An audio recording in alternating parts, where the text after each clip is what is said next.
우리 창세기 21장 1절에서 7절 구약성경 페이지 21페이지입니다. 우리 함께 21장 1절에서 7절 말씀 다음에 넘겨주시고 우리 서로 교독하도록 하겠습니다. 제가 먼저 읽을게요. 여호와께서 말씀하신 대로 사라를 돌보셨고 여호와께서 말씀하신 대로 사라에게 행하셨으므로 사라가 임신하고 하나님이 말씀하신 시기가 되어 노년에 아브라함의 아들을 낳으니 아브라함이 그에게 태어난 아들 곧 사라가 자기에게 낳은 아들을 이름하여 이삭이라 하였고 그 아들 이삭은 낳지 8일 만에 그가 하나님이 명령하신 대로 할례를 행하였더라. 아브라함이 그의 아들 이삭이 그에게 태어날 때 100세라. 사라가 이르되 하나님이 나를 구비하시니 듣는 자가 다 나와 함께 웃으리로다. 함께 읽겠습니다. 또 이르되 사라가 자식들을 젖먹이겠다고 누가 아브라함에게 말하였으오나는 아브라함의 노경에 내가 아들을 낳았도다 하니라. 아멘. 예, 오늘 꿈꾸는 예배 오신 모든 분들 주님의 이름으로 환영하고 우리가 2023년 한 해 동안 어떻게 살아가야 될까요? 네, 하나님의 은혜를 입은 공동체로서 하나님의 은혜를 누리는 믿음의 자녀들이 되길 간절히 소망합니다. 교회에서뿐만 아니라 우리의 가정과 우리의 삶의 터전에서도 하나님의 은혜를 날마다 누리는 믿음의 자녀들이 되시길 소망합니다. 오늘 말씀의 제목이 있습니다. 말씀의 제목은 바로 그때가 되니. 우리 함께 말씀 제목 읽도록 하겠습니다. 시작. 바로 그때가 되니. 언제가 됐다고요? 그때. 그때가 과연 언제일까요? 하나님은요, 아브라함에게 창세기 12장에서부터 계속 말씀하세요. 창세기 12장에서 내가 너로 큰 민족을 이루겠다 이렇게 말씀하셨어요. 그리고 15장에서는요, 15장에서는 내 자손이 별과 같이 많을 것이다 이렇게 얘기하셨고요. 17장에서는 내가 너로 힘이 번성하게 하겠다. 그리고 사라를 통하여 아들을 낳을 것이다 이렇게 말씀하셨어요. 그리고 18장에서는 사라에게 누가 있을 것이다? 아들이 있을 것이다 이렇게 하나님께서 사라에게 아브라함에게 말씀하셨어요. 그러므로 아브라함은 어떻게 살아갔을까요? 창세기 12장에서 아브라함은 하나님의 말씀, 음성을 듣고요. 갈대아 우르에서 떠나 하나님의 말씀을 붙잡고 그 자녀를 기다리며 살았다는 것을 우리는 알 수 있습니다.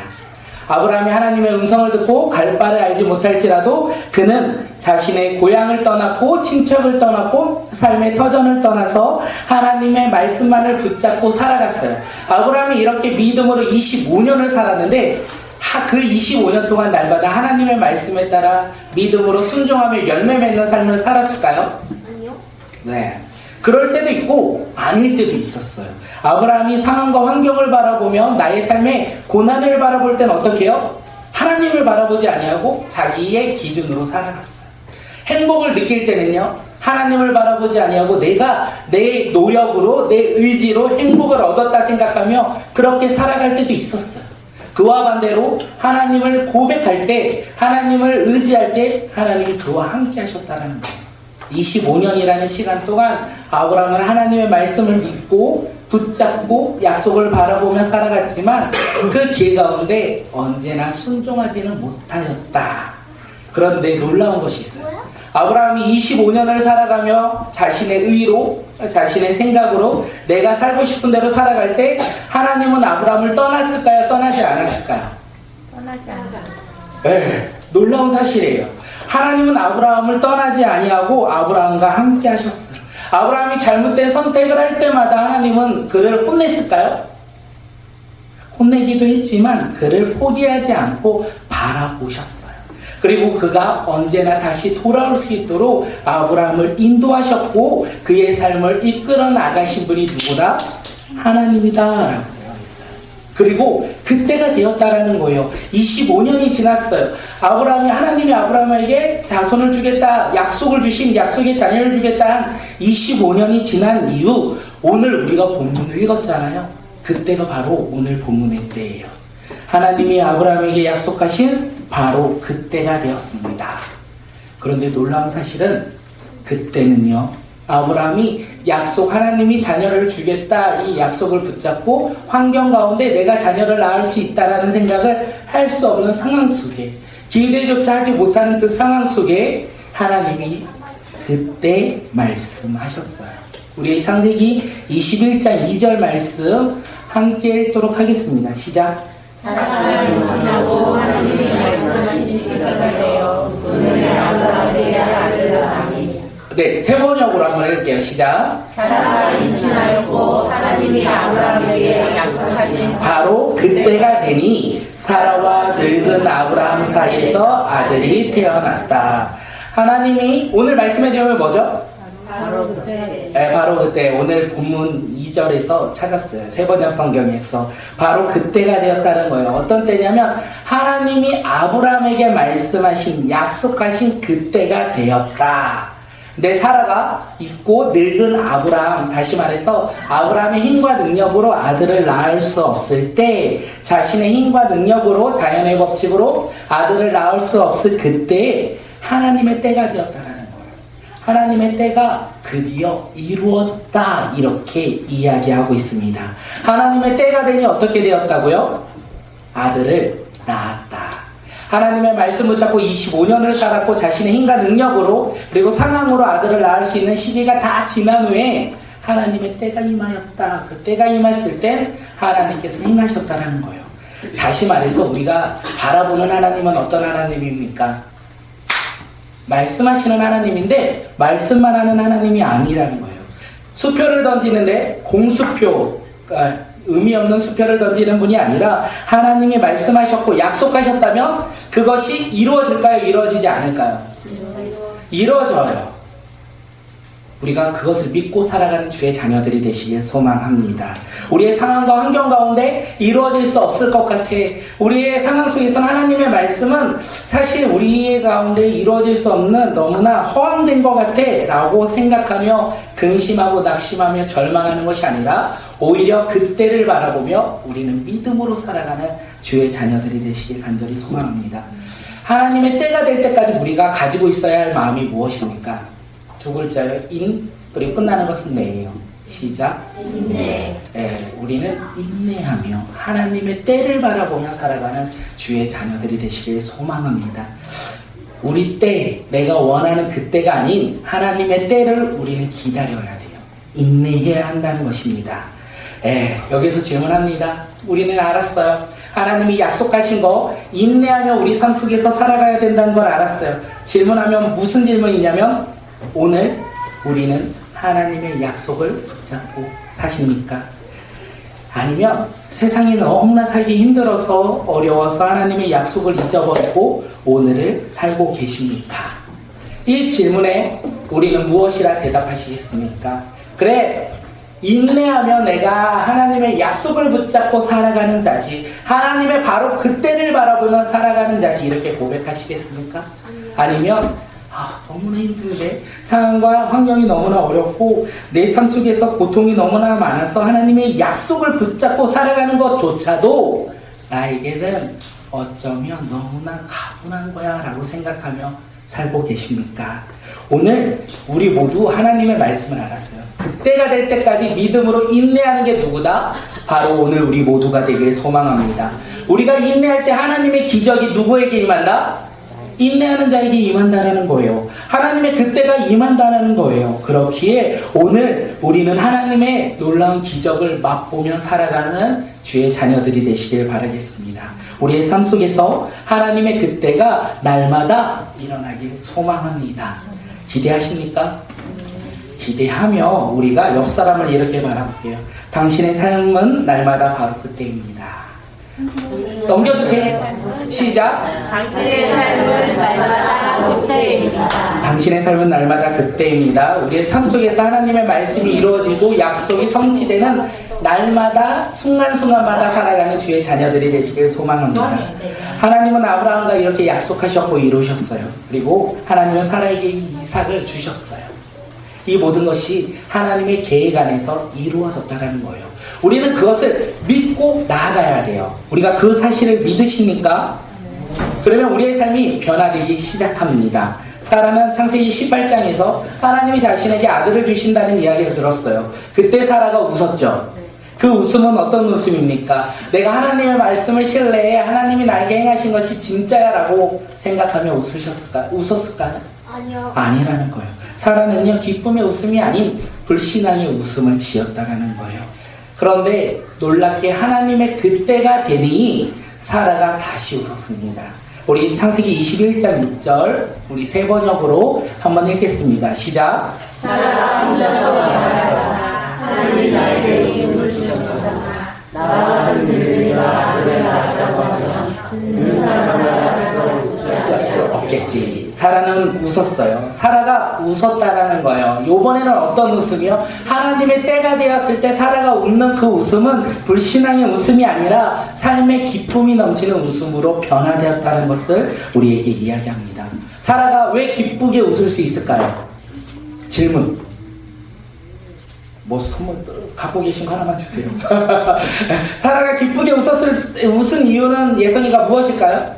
내가 하나님이 나에게 아들을 주셨습니다. 맞아요. 답이에요. 제가 알려준 거 아니에요. 혹시 오해하실까봐. 예, 사라가 웃을 수 있었던 건 하나님이 사라에게 약속하신 것을 이루셨기 때문에 그렇습니다. 오늘 우리가 웃을 수 있는 것은요, 하나님이 우리 삶 가운데 약속을 이루어질 때 우리는 믿음의 웃음, 기쁨과 감사의 웃음을 지을 수 있대요. 그리고 그 웃음이 나로 끝나는 것이 아니라 자신의 일을 듣는 모든 사람마다 자신처럼 웃을 것이다 사라가 이야기하지 않습니까? 사랑하는 성도 여러분, 우리 꿈꾸는 공동체 가운데 하나님의 말씀이 바로 그때가 되어 날마다 하나님의 말씀을 이루며 성취하는 믿음의 공동체가 되길 간절히 소망합니다. 그러면 우리의 삶에 우리의 모습은 어떻게 변화될까요? 화면을 넘겨주시면 돼요. 네, 어떻게 변화될까요? 웃겠죠? 사라처럼 우리는 기쁨의 전장으로 넘겨주세요.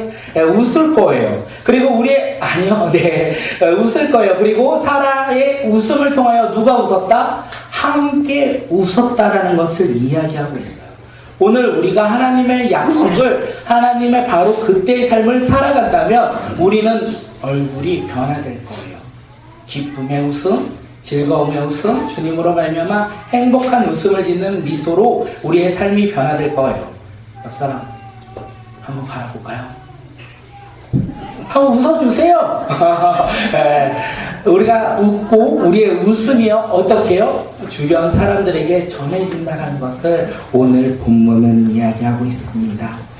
이렇게 옆에 한번 화면 넘겨주시면 이렇게 고백할게요. 안 웃는 친구가 너무 많아서 다시 고백합니다. 당신의 웃음이 보고 싶습니다. 당신의 웃음이 보고 싶습니다. 네, 당신의 웃음이 보고 싶다는 말은 하나님의 그때가 날마다 되어 그 때를 누리며 살아가는 믿음의 자녀로서 살아가는 주의 자녀들이 되시길 소망합니다. 네, 오늘 예배가 바로 그때가 되길 기대하며 말씀을 준비했어요. 오늘이 바로 그때가 되길 소망합니다. 오늘 왜 하나님의 약속이 이루어지는 바로 그때가 되길 원하는지 아십니까? 저는 소망해요. 우리 아이들 가운데 유아 세례를 받고 화면을 한 번만. 네, 화면이 검해졌어요. 괜찮아요. 넘겨주세요. 화면이 이상한 거예요. 네. 네. 네. 집중 저한테 하시면 돼요. 오늘 유아 세례를 오늘 행하고요. 입교. 그런데 이게 우리의 계획과 우리의 방법이 아니길 간절히 소망합니다. 하나님은 창세 전부터 하나님의 때를 준비하셨을 거예요. 하나님은 창세 전부터 오늘을 택하여 우리 다음 세대의 아이들에게 유아 세례를 행하고 입교를 준비하셨을 것이라 믿고 있습니다. 그렇기에 하나님이 일하심으로 말미암아 오늘이 바로 그때가 되어야 돼요. 그러면 우리 삶 가운데 어떻게 우리의 모습이 어떻게 변해야 될까요? 오늘 우리가 세례를 행하고 입교를 할 때 우리의 삶이 웃음으로 변화되기를 소망합니다. 왜냐? 하나님이 창세전부터 예비한 날 그때가 이루어졌기 때문에 그렇습니다. 그리고 우리 모두 함께 기뻐하며 주님 옆에 나가는 믿음의 자녀들이 되시길 소망합니다. 이렇게 말씀을 마무리하면서 제가 오늘 준비하면서 고민을 되게 많이 했어요. 사실 원래 작년부터 입교를 하자라고 이야기가 나와서 고민을 했던 이유가 무엇이냐면 저희 아이 때문에 좀 고민을 했어요. 우리 하온이 유아 세례를 줘야 되는데 다른 교회에서 받는 게 더 낫지 않을까라는 생각을 좀 많이 하고 있었습니다. 그래서 같이 입교가 계속 딜레이가 됐었어요. 그러면서 올해 부활주일이 지난 다음날 그냥 유아 세례를 그리고 입교를 진행해야 되겠다라고 생각을 했습니다. 그러면서 결정을 하고 준비하는 상황 속에서 다 제 마음처럼 진행은 되지 않겠죠. 어려운 상황과 환경들이 이루어졌지만 사실 그 모든 것이 하나님의 은혜라고 고백되어집니다. 특별히 제가 우리 아이들 효민이랑 지원이랑 하율이랑 얘기하면서 제일 은혜 받았던 게 뭐냐면 우리 아이들이 제가 항상 그러잖아요. 우리 아이들이 이렇게 다들 우리 중고등부 아이들은 머리를 숙이고 목사님 설교 언제 끝나나 이렇게 생각하고 있다라고. 그런데 그 아이들의 마음속에 놀라운 사실은 무엇이냐면 예수님을 주인으로 고백하는 그 믿음이 있다라는 거예요. 우리 아이들과의 대화 가운데 그 믿음을 통하여 하나님이 그들을 가운데 행하실 일들을 기대하며 소망합니다. 우리 모두 그것을 기대하며 오늘 입교를 함께 진행했으면 좋겠어요. 기대합니다. 무엇을 기대하냐면 오늘 하나님의 때가 되어 우리가 함께 기뻐하며 함께 즐거워하는 믿음의 시간이 되길 간절히 소망합니다. 오늘 이 시간이 우리 기억 속에 어떻게 심겨지길 원하냐? 그냥 입교했던 어느 날이 아니라 우리 아이들에게는 예수님을 만나는 놀라운 축복의 날이 되길 소망하고 우리 어른들에게는요 하나님의 행하심을 고백하는 믿음의 날이 바로 오늘이 되길 소망합니다. 그래서 오늘 우리가 어느 날 시간이 지나서 2023년 4월 16일을 기대하고 다시 돌아볼 때 우리 마음속에 예수 그리스도로 말미암아 하나님의 때에 맞춰 우리가 그 하나님의 행하심을 맛보는 귀한 시간이었다라고 고백되어지는 귀한 날이 되길 간절히 소망합니다. 우리